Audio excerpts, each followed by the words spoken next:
What's up, everybody? This is Metroid Zero Mission and why you need it. Of course, if you're not a Metroid fan, this would be one of the first ones I suggest.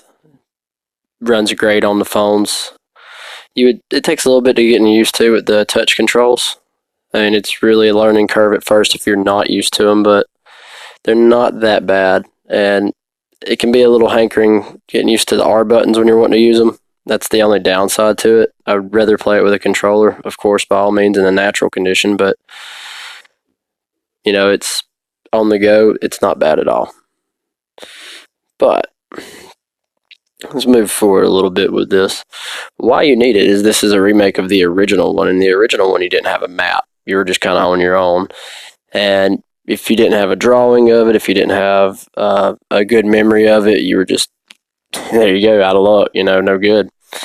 Whereas with this guy, you got a map in that right corner. It also kind of leads your hand a little bit, but it's really, you still get stuck every now and then, but like Metroid, if you just dig around and look, check a few areas, eventually you'll be back on your feet. And I would not like to say it's fairly linear. I would just say that it's a lot more linear than any other Metroid I know, which, I mean, Metroid, you're not really in a line anyway. You're zigzagging and everything else. But this one, you go somewhere, for instance, on your map, and if you get to the little red spot here or another spot, it'll actually give you hey, you need to go here, like a little location, and you'll just go there and explore there after that. So it's, compared to a lot of the other ones, yes.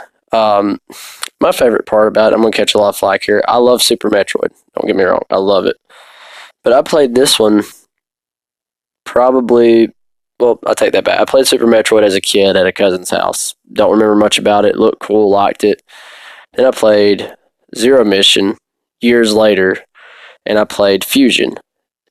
Then I went back and played Metroid, Super Metroid, and it's not the same. If you play these guys, Metroid Zero Mission or Fusion, they both have very similar controls, very tight, very good controls. It just does not feel the same.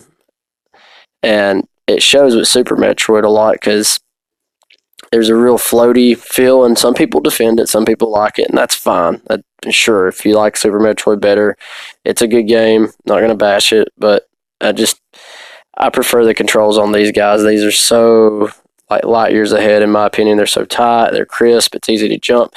I could not play Super Metroid on my phone at all, whereas with this guy, I'm able to do it. I've beat it once, and it's pretty tough to do with touch controls. But why you need it is, if you've never played a Metroid, this would be the first one I would suggest. Unless you have a GameCube, then I would suggest Prime, because Prime's pretty good as well.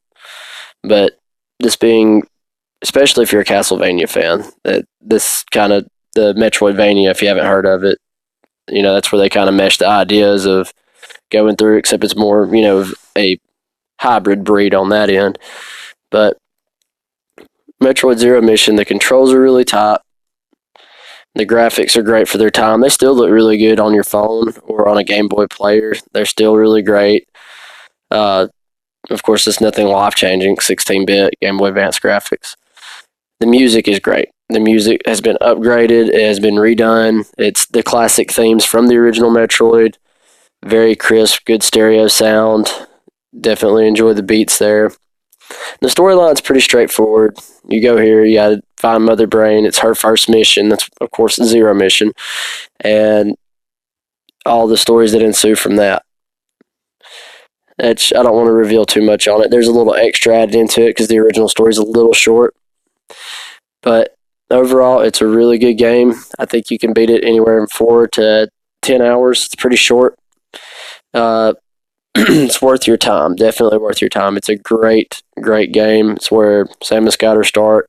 And if you haven't played the series, it's definitely where I suggest you take your start at. And the music, like I said, it's just phenomenal. I love it. I would probably say this, if I had to rate it 1 to 10, it'd be around a 9.5 area in between those two. And that's mainly due to the length of the game not being as long and it's nothing on the game's end. It's nearly perfect. There's a few other little nitpicks that I have, but I mean, the controls are so good, the music's good, the graphics are good, everything just flows really well at this game. You definitely won't find much wrong with it, and the controls are really good. So usually when you're missing a jump or something, you aren't going to blame the game. Oh, well, the game messed me up here. It's going to be like, oh wow, I messed that up. That's how the controls are so tight in this game. They're just right.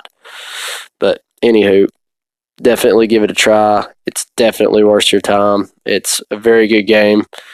Check it out.